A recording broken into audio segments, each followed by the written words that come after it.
Okay, lesson 7, Santosha Contentment. Remember, the difference between Yama and Niyama is that Yama is refusing to participate, to go along with instinctive behavior, which all humans have a tendency to portray. So by becoming conscious of our tendencies to take shortcuts and in the process commit violence, lie, steal, in all kinds of forms, unjust behavior, and being controlled by desires. When we become conscious of how it affects us in a negative way, it's only logical that we want to try to avoid it. Last week we started with the niyamas in the second session, and the difference between the yamas and the niyamas is that yamas are proactive. So while in the yamas you refuse to act and react in certain ways, the niyamas are concepts that you try to introduce into your life, into the way that you behave. The first niyama was saucha, purity. Purity of motive. There are many things that we say, that we do say, and also think that are impure. And they always relate to the 5 yamas.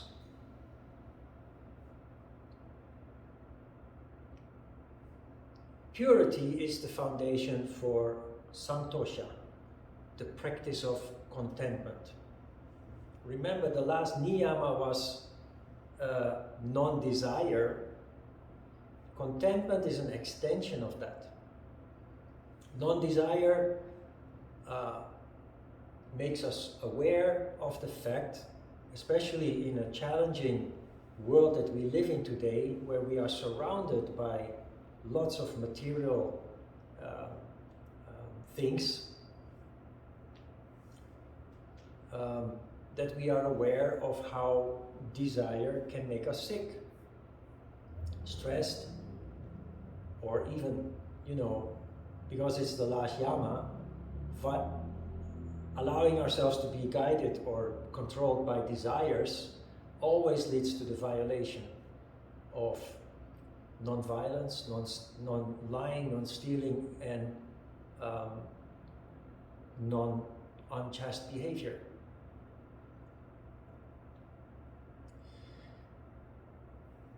Contentment, Santosha, is positive thinking.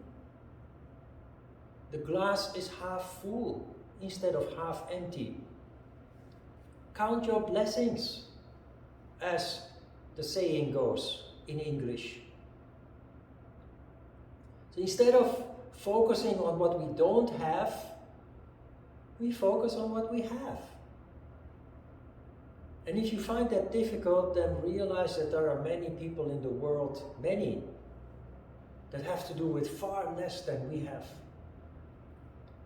That go to bed with an empty stomach. Sometimes don't even have a roof over their head. Or live in a country where there is war or other terrible conflicts. The problem with contentment is that it is often misinterpreted. You see in the handout, next to the first paragraph, an illustration of Buddha. The Buddha with his belly and a big smile on his face. That is an example of contentment.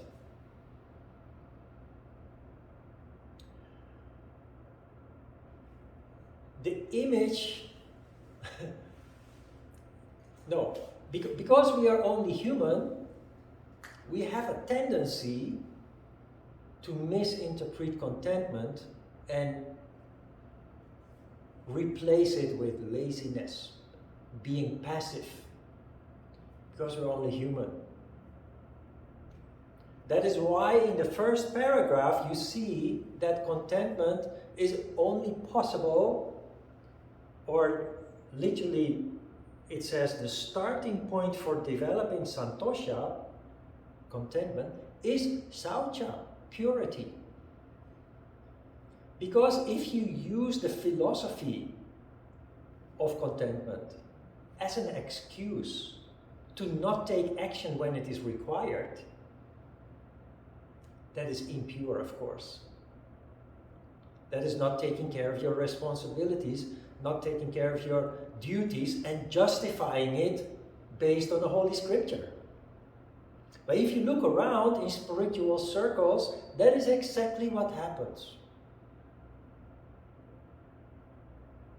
There are many people in this world that go about their day constantly saying, if God wants it, then it will happen. And they use that phrase every time as an excuse for not taking action. Because if God wants it, it will happen. So why should I do effort? God will do the effort, if needed. And if nothing happens, and people start blaming you, you can say, yes, but it didn't happen. So apparently God didn't want it to happen. That is, of course, hiding behind a Holy Scripture, hiding behind a philosophy, and using that as an excuse for laziness, which is an inherent human characteristic. See the importance of these things that we are studying? These things were written down by people long time ago who had a very deep grasp of human nature. And they wrote these texts to help us understand ourselves better so that we can function better, so that we are more effective in daily life, that we less affect our loved ones in a negative way. Because violating these principles not only harms ourselves, it harms especially the people around us.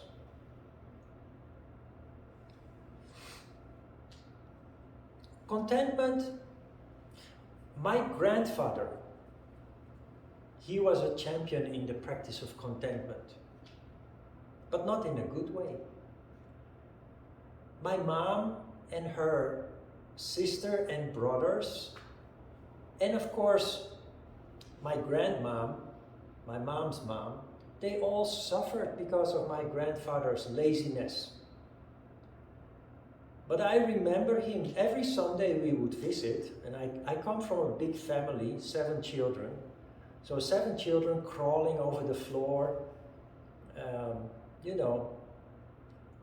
my grandfather would just sit there in his own chair. He had his own chair next to grandma's chair.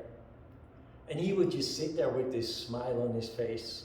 And at some point, the bottle of Geneva would come out of the closet. He would have 1 glass. But Geneva is, we call it the poor man's whiskey. It's cheap. It's a chemical alcohol, like soju. It's cheap. So to make it more tasty, he would put 1 sugar cube, stir it, and enjoy 1 little glass of Geneva. And a cigar, a big torpedo-like cigar. So the whole room would be blue, filled with blue smoke, which was normal and acceptable at that time. And he would just sit there looking over his grandchildren, very, very content. But my mom was born in a time of crisis. Not only in the Netherlands, but there was a worldwide crisis in the 20s, late 20s and the 30s of the previous century. America had also a huge crisis, economic crisis. So many people were very poor, had nothing to eat. They lived off of food stamps.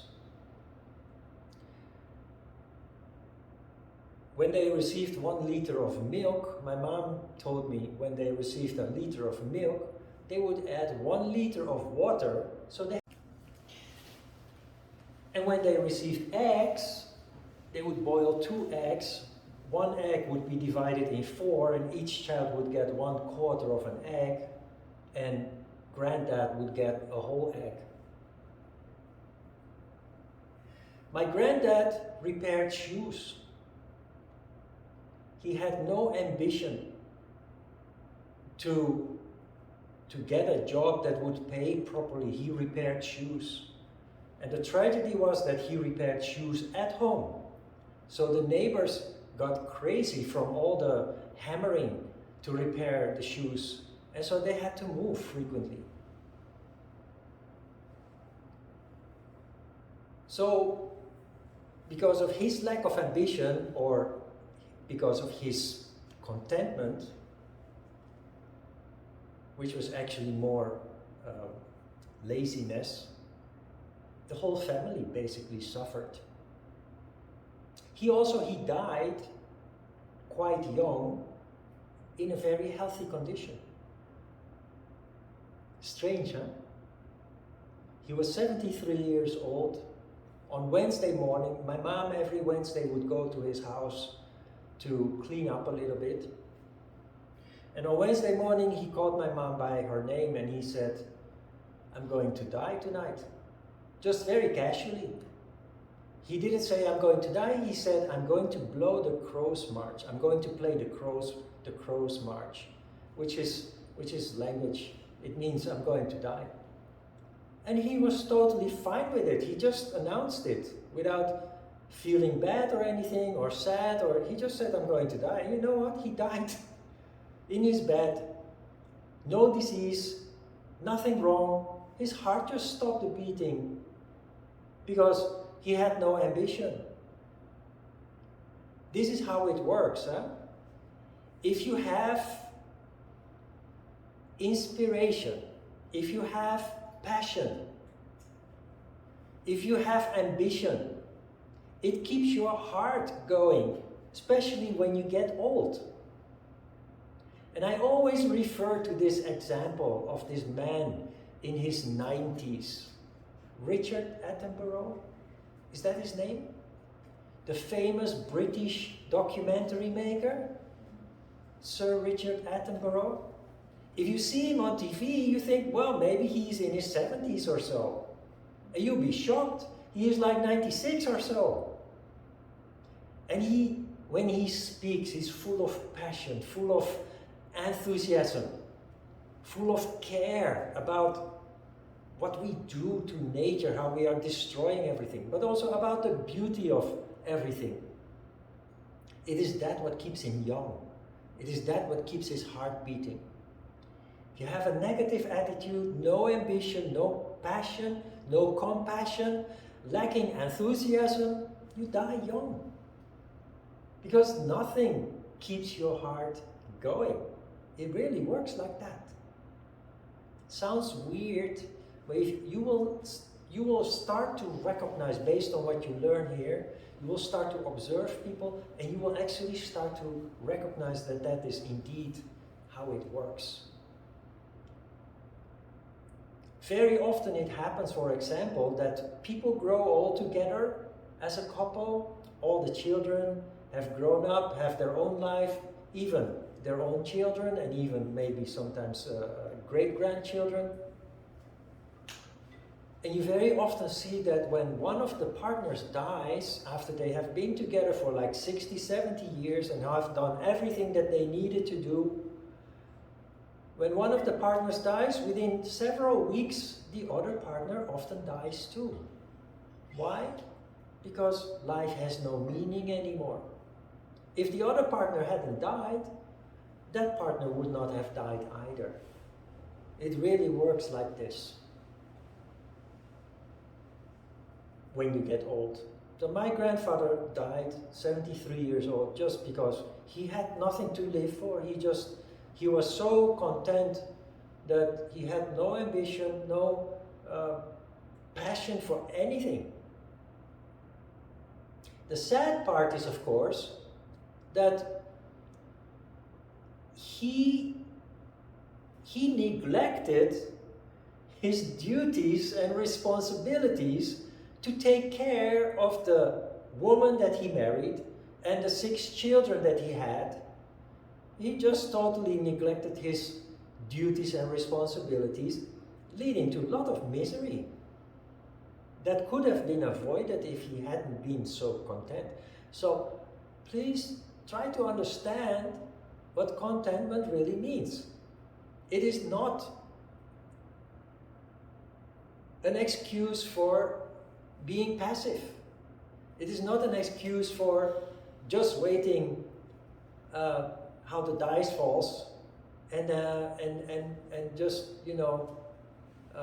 not taking charge of things and not taking responsibilities and taking care of duties. Because as human beings, we have a tendency to interpret it like that. And it's totally incorrect. It's also totally the opposite of what it is meant to convey.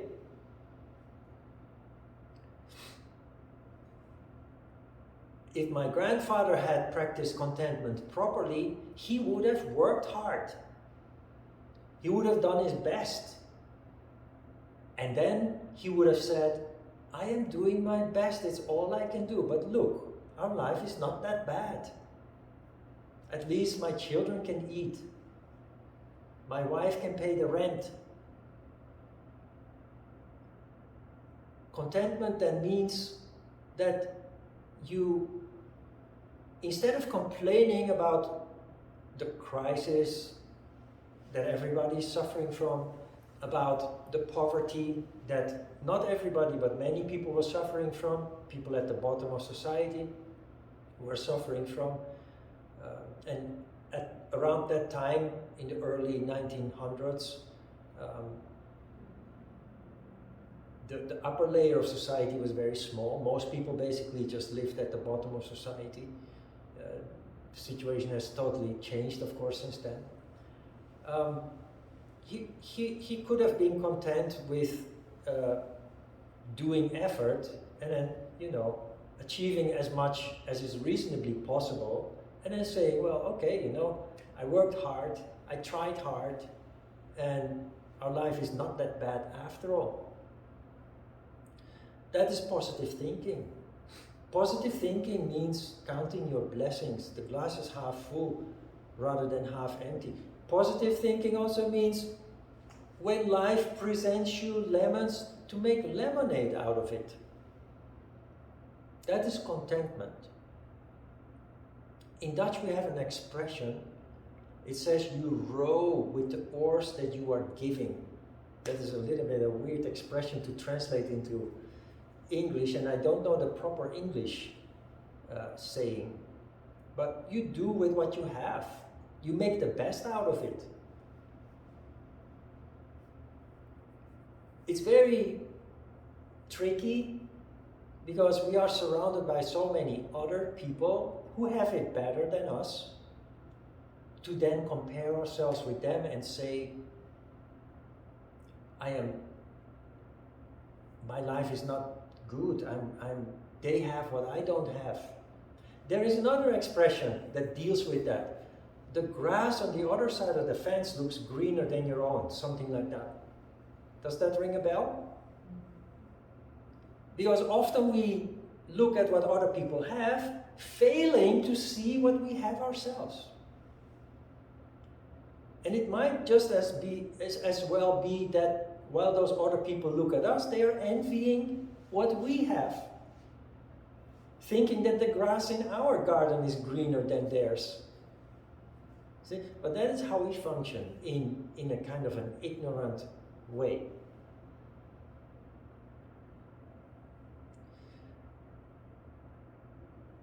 Contentment is positive thought, is accepting things as they are. We will go deeper into that when we discuss the last niyama, which is sacrifice. But there are many things in a much more complicated way that are very important in the light of this subject. I told you I was born in a family of 7. All my contemporaries were born as an only child or 2 children per family, maximum 3. I come from a big family. We had nothing. While my friends had the newest bicycle when it came out, had the newest games when they came out, we had nothing. I wore clothes, second-hand clothes until the age of 12, 13. I hardly ever had new clothes until then. So I can be very miserable thinking about the past and comparing myself with other people. But you know, being part of a big family gives you something that other people in small families don't have. There is just a camaraderie, a connection with your siblings, a coziness, being at home together, having dinner together with 9 people around the table. Every day is a party. That is how you deal. And you know, there may be, in a big family, definitely in our family, there was just neglect. My mom was a very good mom. There was always breakfast, lunch, and dinner. She never said, I have a headache, please make your own sandwich, or I have a flu, so let's have some takeout food. They're always very strict, very steady, very routine-like. There was always food. So in that sense, she really cared. But she didn't know how to love. She didn't know how to love her children. So children need love too. Food alone is not enough. And if you don't get love at home, you start portraying distorted behavior. You hang out in the street with your friends, and sometimes you do things you're not supposed to do. So neglect, you know, that is a quite that is something that influences you for the rest of your life, just like other forms of abuse. And I'm not blaming my mom, because I practice contentment. I see that my mom is also the product of neglect. And I see that I, in fact, have been allowed to break the cycle. I have ended that vicious cycle because my mom was a product of neglect. Her mom or dad or both were a product of neglect. It's a generational thing that I have ended. So instead of feeling miserable about my past, I have a sense of gratitude. Because all those experiences have allowed me to be the human being that I am and to be the teacher that I am. And there is no comparison to that. You will not find yoga like this anywhere else, based on what it is supposed to be, which is real life, the practice of life. And that is also the reason why I stick to this formula, because this is where yoga really makes a difference. This is where yoga really has an impact. And all the other forms of yoga, that works for other people maybe, but not for people who are looking for answers in life, who are looking for a deeper understanding of themselves. So that is contentment. Instead of feeling miserable or drinking a lot of beer because you're so sad because of the things that happened in the past, because that is how people often end up. You know that, right? My 2 brothers ended up like that, and they died when they were in their mid-40s. If I hadn't discovered yoga and turned my life around, I would have been dead in the mid-40s too. Predictable. Contentment. See? That is real contentment. When life presents you lemons, you make lemonade out of it, because behind everything that on the surface appears to look bad, there's always something good. But you have to be able to see it. You have to be able to want to see it also. Because you know what? Ironically, people indulge in feeling miserable. That is also very human. Because of ego. It is because of ego that we identify with an emotion and we then indulge in that emotion. And when somebody tells you, don't feel sad, stop feeling sad, or stop complaining, you even get angry because it's mine. It's mine. I have every right to feel like this, and sure you have, but you know, when you rise above it and you see what you're doing, you realize it doesn't have to be like that. You can turn lead into gold. You understand what that means, turning lead into gold. For centuries, alchemists have tried to turn lead into gold. Not understanding that turning lead into gold is a what is it? Aphorism? What do you call that? It's a euphemism, not a euphemism. It's symbolical language. Metaphor? Yes, a metaphor, thank you. It's a metaphor. You cannot make gold out of lead, literally. Chemists, alchemists have tried for hundreds, maybe even thousands of years. But turning lead into gold is like making lemonade out of lemons. It's discovering the good thing behind what appears on the surface to be a bad thing. And this is how you can turn everything into something good, even the most egregious acts that you have been subjected to. It sounds strange, and sometimes you would say, you know, that is just impossible, and those people that did that to me, yes, okay, but that is another thing. It is about taking care of yourself and making something out of your life regardless of the past. Or maybe you could say thanks to the past. Because what experience in life does, especially when we have to go deep sometimes, is it matures us. It makes us stronger. It brings out qualities and characteristics that otherwise would not have come out, that otherwise would not have manifest. It often brings the best out of us.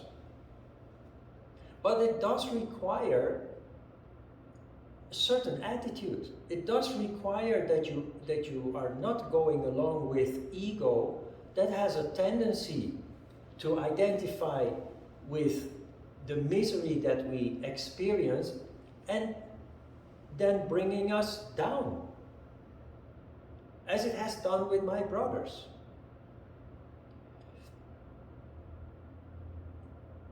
So contentment is literally, it means satisfaction, but it goes very deep and it applies to everything in your life.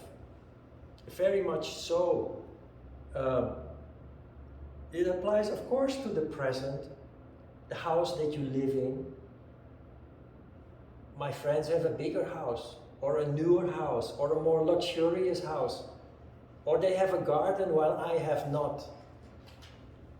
But contentment means that you look at your own house and say, hey, it's warm in the winter. It has air conditioning I can turn on in the summer. I have water coming out of I just turn on the faucet and even hot water is coming out. What a luxury. Yes, other people may have a bigger house or newer house or a more luxurious house. But what am I complaining about? This is great. There are people actually living in sheds or have no roof over their head. That is contentment. Take control. Do not allow yourself to be brought down by negative thoughts about what you have, what you possess, who you are, what you can do, because it's all here. Take control and try to steer it in a direction where you feel good about it. And that will then also be the foundation based upon which you can pursue improvement, based upon which you can pursue growth. But as long as you keep yourself held down by negative emotions, by discontent, you also stay stuck in that condition, not allowing you to evolve and grow and expand.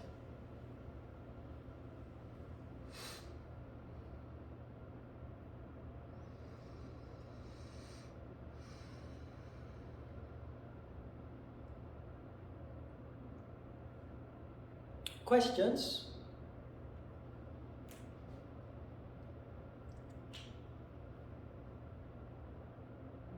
Sojin, you have questions? Not yet? Okay. I have a question. Yes, Gabriela. So you were talking about passion, right?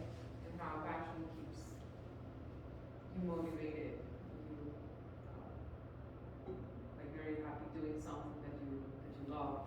Yes. Right? But there are people that have trouble finding that, right? Because you hear a lot of people that say, yes, I work at, I don't know, this company, or this is my job, but that's not my passion. Yeah. But then what is your passion in there?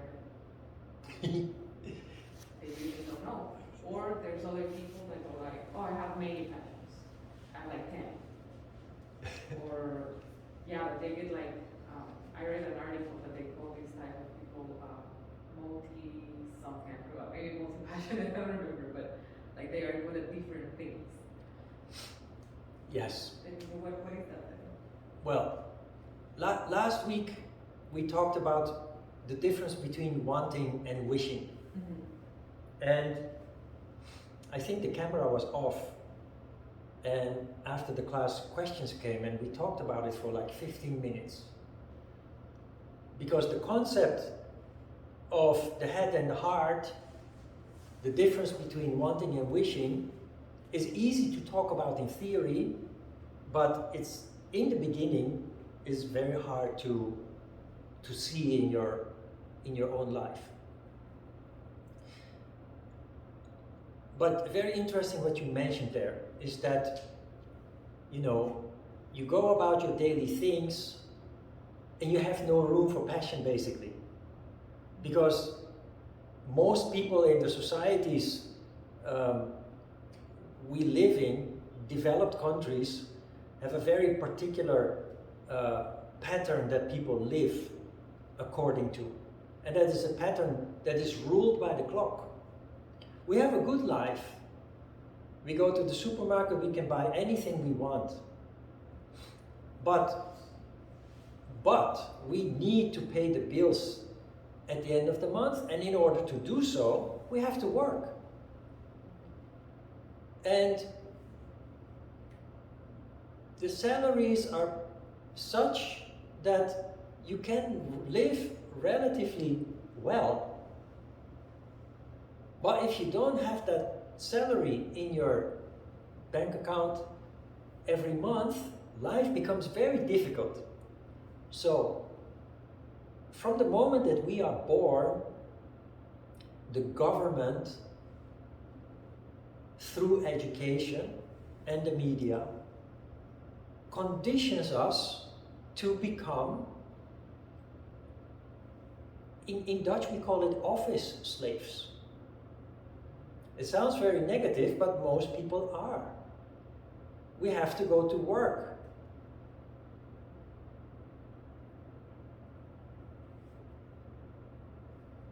The thing is to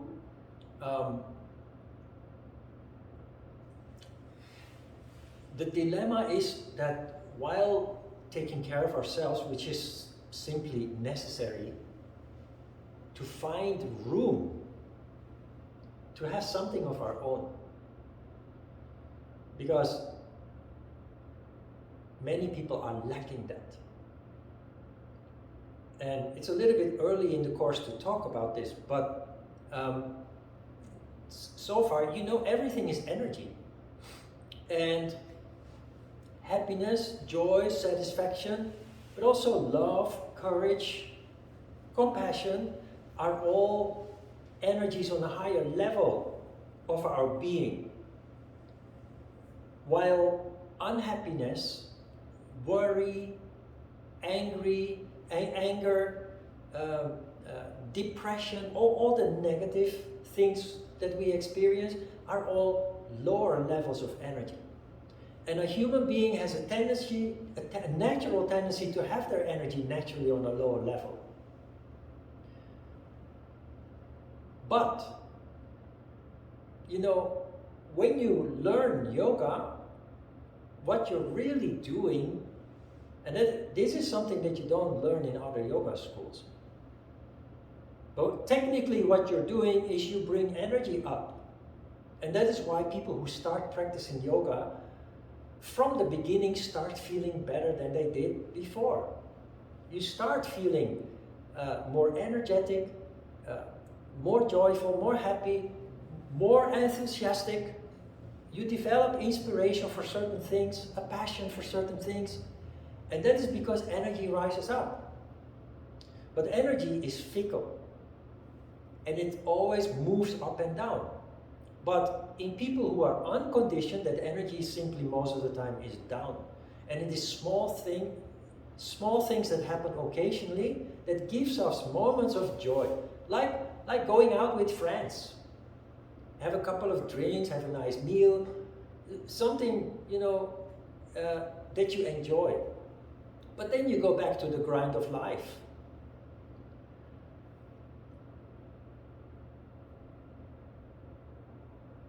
The thing is, the irony or the maybe the sad part of living in developed countries is that life is controlled by the clock. And it leaves very little room for things we love to do. But what is important here to know is that when you do things that you love to do, energy rises up. And believe me, that is higher yoga. You don't learn that in a basic course. That is something that you learn in a master course. They call it white magic. But I'm throwing everything at you, from advanced course and master course, because this course is short, and I probably am not, maybe when Corona is over, maybe I will start an advanced course again, but the master course, I don't see that happening. Because of the nature of working mainly with foreigners who come and go. They don't stay and wait for 10 years until they finally can do a master course. But that's another thing. If you look around you, if you are a working person, that means you have to wake up at a certain time, prepare, have breakfast, take a shower, do your things, prepare to go out. The thing is, when you go out, especially in a big city like Seoul or Paris or London, New York, you take the subway or the bus, you see many faces that are lacking. There's no sparkle. People are like robots. They drag themselves to the office because they have to. They need to pay the bills at the end of the month. And all day they are looking forward to the highlights of the day. So you start work and you look at the clock and you hope that it will soon be time for coffee. After coffee time you go back to work and you look at the clock and you hope lunchtime will come around soon. And so you go through the day until finally you can come home again. And when you're home, you crash on the sofa and you're done, you're tired. But it's difficult to find time for passion, difficult to find time to pursue wishes. As we talked about last week, the difference between wanting and wishing.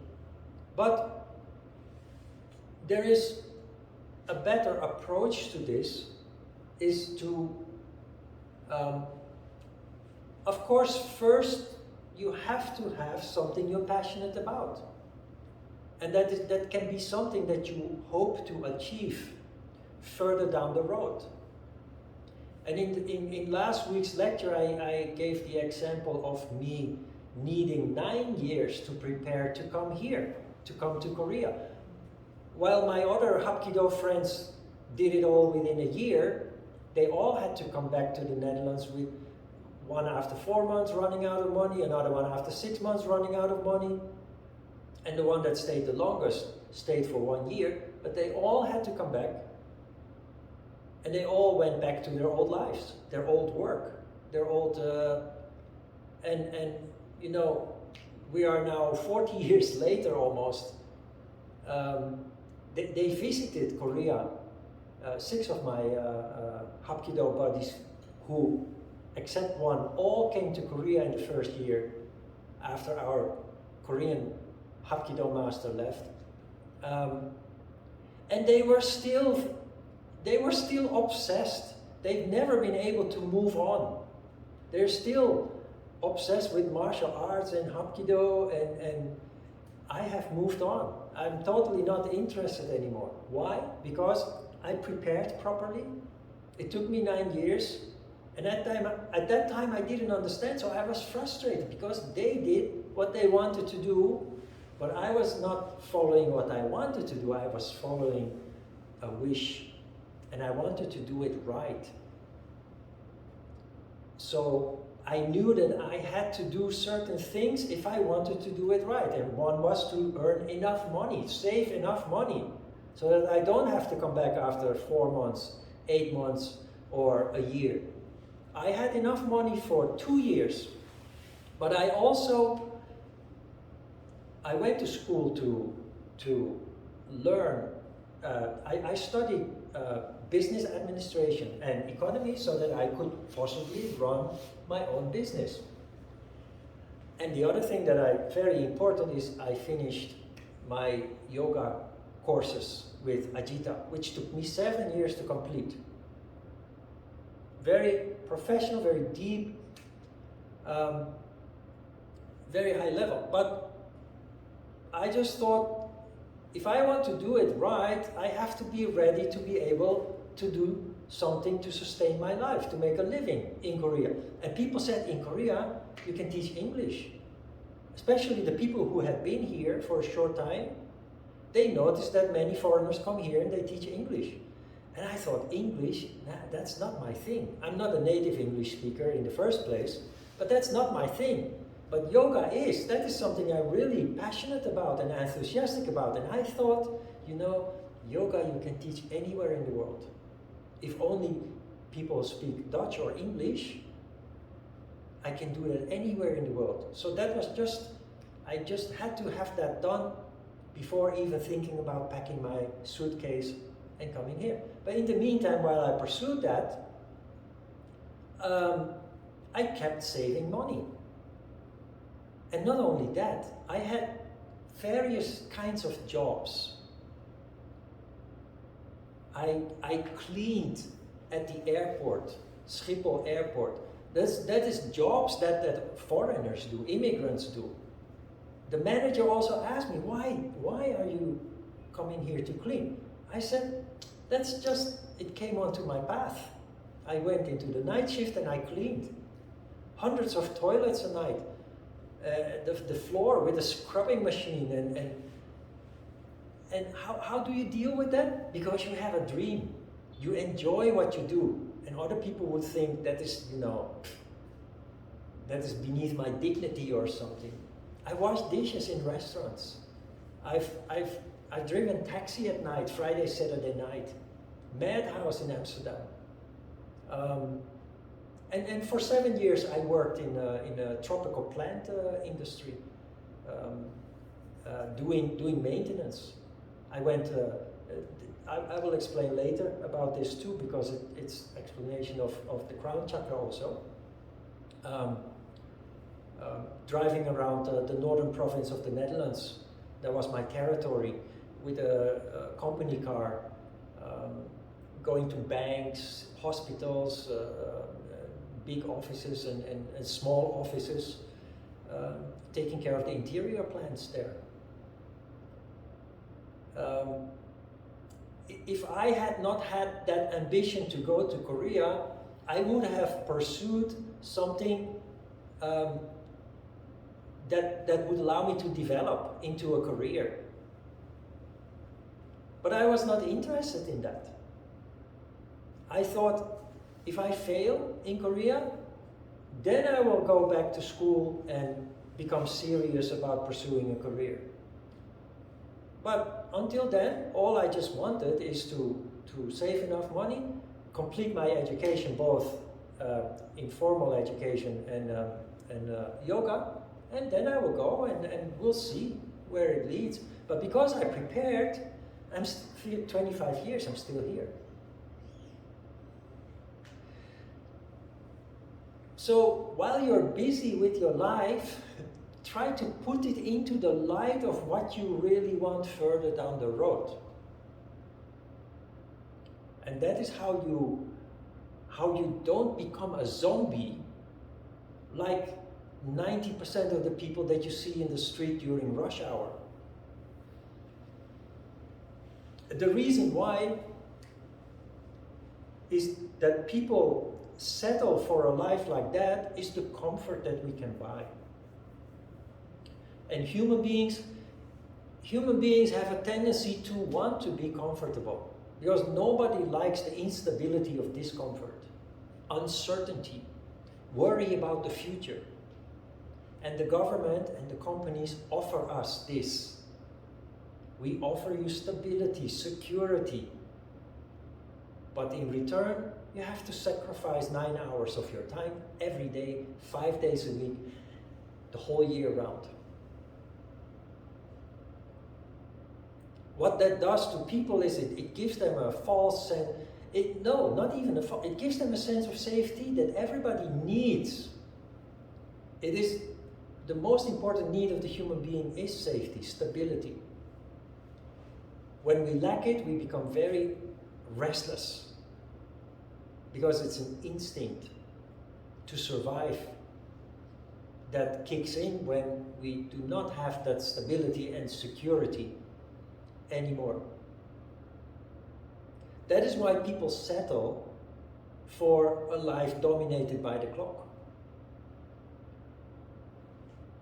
But you can turn it around. Instead of becoming a slave and a zombie with no joy, no passion, no inspiration, because those are all qualities of the higher levels of consciousness, your energy crashes under such circumstances, and most people are in that condition. Instead of that, you put your daily efforts in the light of where you want to go and what you want to achieve further down the road. And that is the difference between wanting and wishing. Wishing is long-term. Wishing is holding on to a dream. And everybody has dreams, especially when we are young, growing up into adulthood. But when we enter into adulthood, most people lose their dream. Not only because it is a long-term process that we find difficult to oversee and to grasp, so it's easy to lose faith, but also because people tell you to. There is a very clear transformation the moment that we graduate from school. Students are careless. They party, they have fun. Of course, they study also a little bit, but they are full of joy and they have no worries about the future. They just live by the day and have lots of fun with their fellow students, with their friends. The moment that we graduate, the whole world makes you believe that you must start getting serious. Get a job, buy a house, get married, have children, and settle. And most people do that because they stop believing in their dream, thinking it is unrealistic. Because everybody tells you that you must. You must stop fooling around like you did when you were a student. When you were a student, you were allowed to do that, but no more. You graduated, now it's time to grow up. It's time to act like an adult. With yoga, you will go back to your, whatever it is that makes you enthusiastic.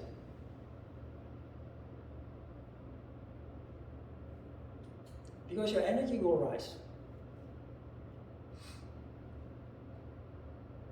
The path of yoga is designed to bring that about. And it also gives you all the answers that you need when you run into obstacles. So we will come to that with all the lessons that follow. But yoga, the word yoga in itself is very superficial. If you don't understand the essence or the concept behind it. But if you want to translate the word yoga, which at the workshop I told is, it means control, but it is control of life. And yoga actually means life. It is a science of life. And what you learn in most yoga schools is exercise, techniques. And in those rare occasions that you learn some philosophy, it's very superficial and very, very theoretic. And it doesn't seem to apply to yourself or your daily life situations at all. But yoga is life. Life is yoga. And it becomes really interesting and rewarding when you start living consciously, mindfully. And that is what yoga really means. Patanjali, in the Yoga Sutras exist out of 4 chapters, like the Hatha Yoga Pradipika. The first chapter starts with an invocation. Thank you, Lord, for allowing me to write this book, something like that, in other words. The second sutra of chapter 1 gives the definition of yoga in only 4 words. Yoga, Chitta, Vritti, Nirodha. Yoga is the control, Nirodha, of the movement of the subconscious mind. If you tell that to anybody that is yoga, nobody's interested anymore because nobody understands a hoot about what that means. But it means that life is controlled by subconscious functioning, and it leads to all kinds of complications, misery and suffering. And there is a way to put that to bed, to end the complications, the suffering. But we have to work for it. And it starts with a structured approach, doing exercises to change our condition. But very important is the development of consciousness. And that, as I explained at the workshop, only happens if you practice yoga the correct way, the traditional way. Because as long as you keep moving, energy goes up and down. But the moment you stand still while actively engaging, energy starts to rise. And that is where all the magic happens. It's so easy that people don't believe it.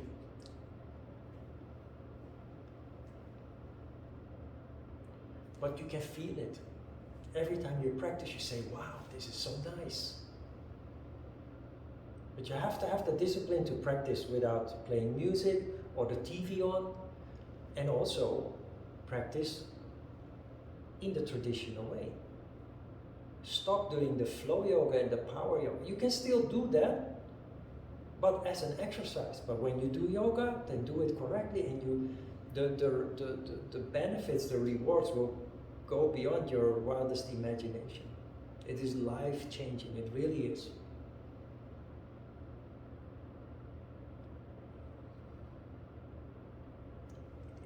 If you don't know what makes you passionate, enthusiastic at this moment, let it rest. Just keep practicing yoga and you will get enthusiastic about something, and then you start pursuing it. It will come natural, everybody. Many of my former students have flown out, sometimes back to their own country, sometimes to another country, and many of the students have done very special things they otherwise would never have done. One of my students went to Costa Rica to work for an NGO in the jungle to educate indigenous population. Another student started a farm from scratch. I followed the process over about 10 years. And they started with just a patch of ground, a field.